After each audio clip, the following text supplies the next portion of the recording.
Welcome back to Adam versus the Man. I'm very excited to be joined today at the rotunda of the Cannon House office building with none other than Congressman Dr. Ron Paul. Congressman, thank you so much for sitting down with us this morning. Good to be with you, Adam. So you've described yourself as a voluntarist. Can you tell us what that means for the big picture and what your ideal society would be as a voluntarist? Voluntary means no coercion. So if you want to change people's habits or change the world, you should do it by setting examples and trying to persuade people to do it. You can use force only when somebody uses force against you. So voluntary use of information and persuading people, I think, is the best way to go, and no matter what kind of problem you're looking at. Do you think we have a chance of achieving a society based on those ideals in America? Not soon. We had a relative voluntary society, you know, in our early history, but steadily, even after the Constitution was passed, steadily it was undermined, and it systematically grew. It grew certainly through the 20th century. That is the authoritarian approach, which is the opposite. That is, the government tells us everything we can do and can't do, and then it branches out not only into personal habits, it goes into economic affairs, and then they get bolder and start telling other people in other countries what they should do and shouldn't do. So I think it's been steady in foreign policy. It surely started 100 and some years ago, and Wilson was terrible, and all the presidents have endorsed that principle. And economically, it really came to light during the Depression. They blamed the Depression on capitalism and the gold standard, which was completely false. So therefore, they justified this whole idea that, well, what we need is an authoritarian government, you know, to regulate the economy. And then, of course, they invented this weird approach of if we only had a Federal Reserve System to manipulate money and credit, then we can use this authoritative approach by central economic planning through the Federal Reserve. Of course, the results of that is what we're seeing around the world today. What do you think is the significance of our generation that seems to be much more inclined to supporting you and your message in coming to power in the next 10, 20 years? You know, I haven't quite figured it out. I think about it a lot because it's impressive when I go to the campus. We get a large group of young people out, and every time they come to the office, I always ask that question to them: what got your interest up? And it was on a campus where we first started chanting "End the Fed." Yeah, and I think it's a combination of things. I think young people tend to be more principled than those who have learned to live with the system, and they like somebody who sticks on principle and has precise answers, and that's attractive to young people. But I think other things has happened too. There's been an educational effort, especially in economics, you know, in the last 10, 15 years, along the lines of the Austrian School of Economics, and Keynesianism now has proven to be a failure, so young people are saying, hey, maybe Keynesianism isn't the correct answer. So I think it's an intellectual thing. But I think the timing also has brought about these significant changes. You know, during the campaign before, I talked about the economic crisis that nobody quite understood was coming, and then the housing bubble burst. And I think that gave us credibility, and people concerned, even those individuals on the receiving end, and say, well, we want more stuff from the government. I think they're worried as much as young people are thinking, holy man, am I going to pay into Social Security for 50 years, probably not get anything? I might not even get a job. Cost of my gasoline's going up.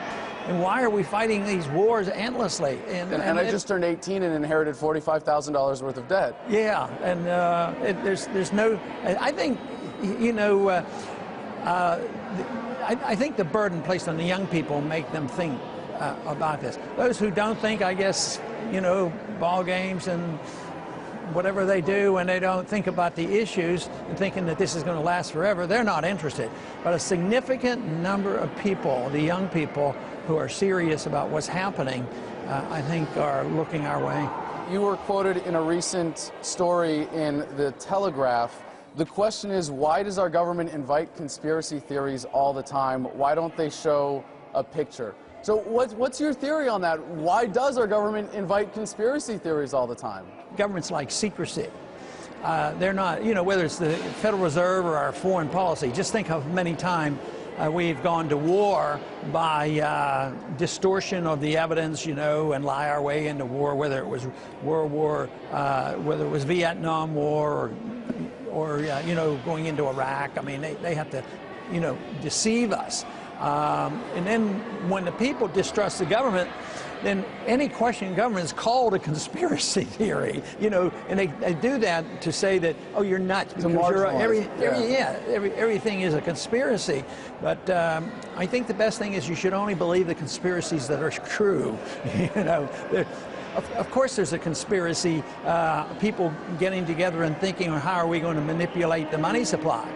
But in an intellectual way, those of us who think that we should have a different system, you know, we sit around and talk, so we conspire, and that's, you use the word loosely, we conspire on how we're going to change the world and how we're going to get more people to understand economics. So but it's almost like, why is the government so stupid?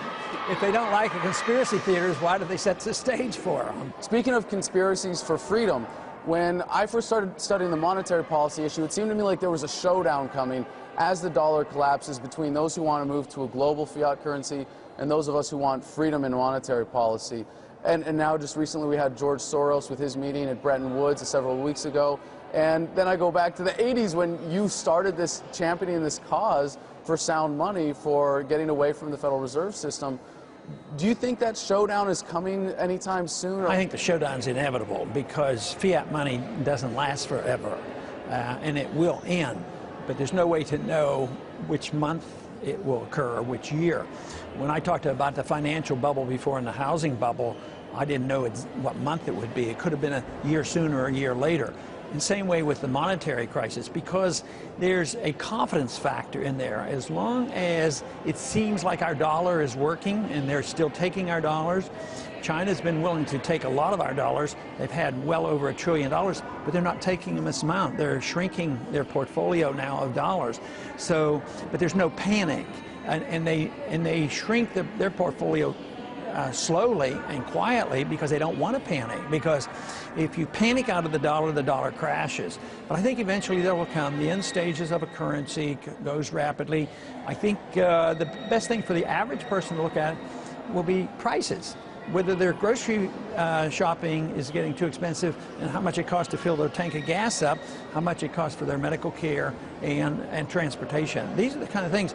And when it starts to lower their standard of living because their salaries can't keep up, that is the beginning of a serious crisis. I think we're there. Mm-hmm. Now, how rapidly it will move in the next 12 months or so, I can't say that. But my guess is that by November next year, the main topic won't be bin Laden. The main topic is going to be how come I'm getting poorer and poorer, and why did Wall Street rip us off because they were too big to fail, and why do they continue to make huge profits at the same time unemployment stays very high and the people who lost their houses haven't gotten their houses back again. I think that'll still be the major issue next year. Okay, so moving on to the campaign, you're technically still in exploratory mode, right, but you're going to be at the presidential debate tomorrow night in South Carolina. Do you ever get tired of explaining to neocons that you're sharing the stage with the difference between a non-interventionist foreign policy and why an interventionist foreign policy is contrary to the ideals of freedom? Well, I don't get tired of it because I anticipate it's going to take a long time. Somebody said you have to repeat the truth many, many times before it'll be accepted. But their ears are opening now, more so. I think already I notice a difference, that there are better questions. They're paying more attention to the economic theories and the foreign policy of the freedom movement. And I think that is very, very beneficial. So our numbers are growing by leaps and bounds. Not only do we spread our message over the internet, but also many television programs and even the mainstream media now is starting to ask the right questions. You know, it's amazing how much you were disrespected in the 08 campaign, and now at least you're getting taken much more seriously in the mainstream media. It's very exciting to see, but still left out of so many presidential polls. It's frustrating. At the same time, there's still those that are trying to deny you that place of contention. But as president, you've in the past been very supportive of ending the war on drugs. It doesn't have a basis in the Constitution, but if you take office as president, you're going to be presiding over a system where there are hundreds of thousands of people in jail for nonviolent crimes, for drug-related issues, many of them for marijuana possession. Would you pardon those nonviolent offenders? I think if, yeah, even the states are starting to do a bit of that. because they can't build more prisons. I mean, I think we have more prisoners, either first or second place on prisoners around the world. So you're saying you would pardon all nonviolent offenders? If somebody's in prison, in a federal prison for nonviolence, drug usage, never committed a hard crime, yes, they should be pardoned, they should be let out. I think there's even a way, and when you look at these prisons, even those who deserve some prison, why don't we use the nonviolent people who committed serious fraud problems, and you still think they serve a prison sentence? We could probably do that with some type of house arrest with electronic surveillance, because this prison, that's a big business, and everybody thinks this is just great, but no, a president could do that. He could pardon people who are in prison for nonviolent use of drugs, and some of them have actually used them for medicinal purposes, for taking marijuana when they're receiving cancer therapy. That's really compassionate conservatism when they do that. Now, no, the person should be able to make the choice. At the very most, states should have some, or could have regulations maybe on the use of drugs with children. And that's the way alcohol is used. I think that's not perfect, but we all know that drinking is legal. There's certain ages that are allowed to drink, and you should not and cannot. And there's some pretty stiff penalties if you drink it and kill somebody or cause a serious accident. You can go to prison for a long time, and I think that's the way it should be. But recreational use of drinking wine and doing things like that, or using marijuana for medical reasons. This is I think it's a great example to talk about nullification, because in a way California is nullifying federal court. Nullifying federal law by getting out with their medical marijuana program. They're getting out. So the left should be as enthusiastic about nullification as their right. In general. So often if you're for states' rights and if you're for nullification, you're a racist. That's what they want to say.